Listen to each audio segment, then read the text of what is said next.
Olá! Que tal um plano de treino prático para a mente? Um jeito de lidar com aqueles hábitos negativos que todo mundo tem. A gente vai explorar aqui uma técnica poderosa, baseada nos ensinamentos de mestres como Ajahn Chah e Robert Adams. A ideia é bem simples, aprender a observar a própria mente. E é essa simples arte que pode ser a chave para uma baita transformação. Vamos começar essa jornada. Para começar, olha só essa frase do Robert Adams. Sua mente e seu corpo não são seus amigos. Puxa, é uma afirmação bem forte, não é? Mas a ideia aqui é o seguinte, uma mente sem treino é como um filtro todo distorcido.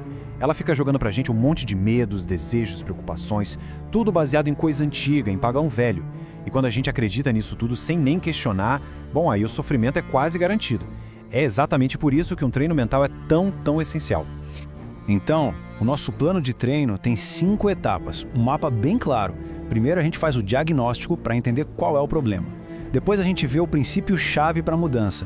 Em seguida, vem um método prático de observação. Aí a gente avança para a autoinvestigação e, por fim, vê o grande resultado de tudo isso, conseguir, de fato, viver no agora. Vamos lá, parte 1, o diagnóstico. Sabe como é, né? Antes de qualquer tratamento, a gente precisa entender direitinho o que está acontecendo.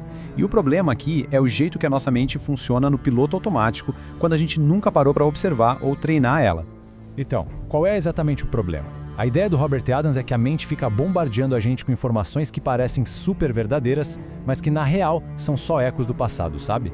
O sofrimento mesmo começa quando a gente se agarra nessas ideias, quando a gente acredita que é esses pensamentos, que é essas emoções. Deixar isso rolar solto é basicamente entregar o volante. A mente, sem ninguém observando, pode dominar o show e, como ele diz, até deixar a gente louco.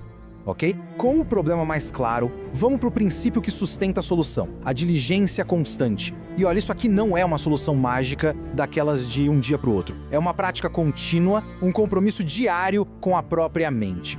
E para explicar isso, o mestre Ajahn Chah tinha uma analogia fantástica, a dos cupins. Ele contava que todo santo dia, os cupins construíam aqueles túneis de terra na cabana de madeira dele. E com toda a paciência do mundo, todo santo dia ele ia lá e limpava tudo. É uma metáfora perfeita para esse tipo de persistência que a gente está falando.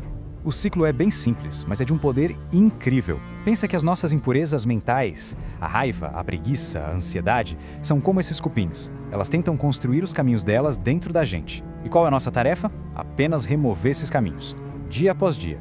Elas vão tentar de novo, por outro lugar, e a gente continua a prática. Remove, sem brigar, sem julgar, sem desistir. O ponto-chave é que a persistência cansa o hábito.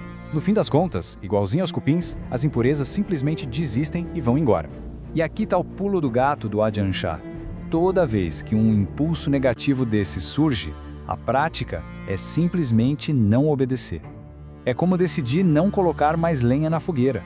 Sem a energia da nossa reação, a força desses impulsos vai diminuindo, dia após dia, até que eles perdem completamente o poder sobre a gente.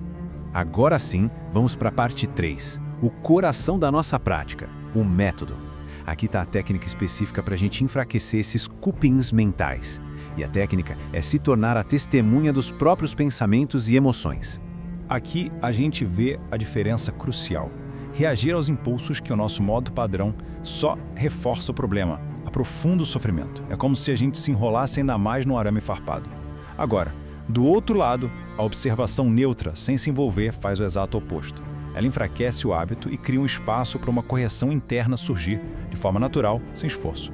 E como é que isso funciona na prática? O processo é surpreendentemente direto. O primeiro passo é só notar o sentimento assim que ele aparece. Em vez de ser levado por ele, a ideia é dar um passo mental para trás e virar observador.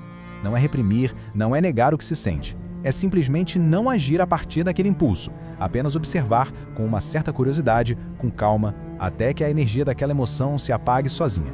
E um lembrete essencial aqui: paciência. É igual a qualquer treino, sabe? Os resultados não vêm de uma hora para outra.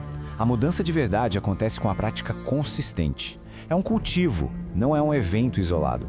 Parte 4, a prática avançada. Da observação mais passiva, a gente pode aprofundar para uma investigação mais ativa. É uma técnica conhecida como Atma Vichara, ou simplesmente autoinvestigação. A investigação começa com uma pergunta muito simples, mas que muda tudo. Quando um pensamento ou hábito bem forte surge, em vez de se perder nele, a proposta é parar e perguntar: peraí, para quem isso está aparecendo? E a resposta, claro, é sempre a mesma. Não importa o pensamento. Surgiu para mim. Existe sempre um eu que percebe tudo isso. E é exatamente nesse eu, o centro de toda a experiência, que a investigação vai focar. E isso nos leva à pergunta central de toda essa prática. Quem sou eu? Mas olha, é fundamental entender. Isso não é uma pergunta para ser respondida com a cabeça, com palavras ou ideias. É uma ferramenta, como uma seta, para direcionar a atenção de volta para a fonte, para o lugar de onde esse sentimento de eu surge. A prática é manter a atenção focada nesse sentimento de eu, como se estivesse rastreando ele de volta para casa. E o que acontece quando se faz isso? O eu pessoal, esse ego com o qual a gente se identifica e ao qual todos os problemas estão grudados, começa a se dissolver. E quando ele se dissolve, adivinha? Todos os medos e condicionamentos vão junto com ele. E assim a gente chega à quinta e última parte, o resultado. O que acontece quando essa prática de observar e investigar a si mesmo se aprofunda? Qual é o fruto de todo esse treino, afinal? O resultado é algo realmente profundo. Quando a identificação com esse eu pessoal se dissolve, tudo que estava amarrado a ele, problemas, culpas, velhos hábitos, também se dissolve. O que sobra não é um vazio, mas a plenitude do que sempre esteve lá por baixo de tudo. A consciência pura, aquele espaço silencioso onde todas as experiências acontecem. E a partir desse estado de presença, qualidades como o amor, compaixão e uma paz muito profunda começam a brotar naturalmente. Não são virtudes que precisam ser forçadas ou fabricadas. Elas são simplesmente a expressão espontânea do nosso estado natural, assim que a mente barulhenta se acalma. Essa citação do Robert Adams resume a descoberta toda de forma genial. Os problemas não existem na realidade do momento presente. Eles são construções do pensamento, projeções sobre o passado ou o futuro. Quando o pensamento para aqui, no agora, o que existe é só a experiência direta da realidade. E a gente encerra com essa reflexão. Pensa bem, toda a nossa vida, cada sensação, cada percepção, tudo acontece exclusivamente no agora. Nunca foi em outro lugar. Então a grande pergunta que fica é: o que de fato nos impede de largar essas viagens mentais ao passado e ao futuro e simplesmente habitar a única realidade que de fato existe?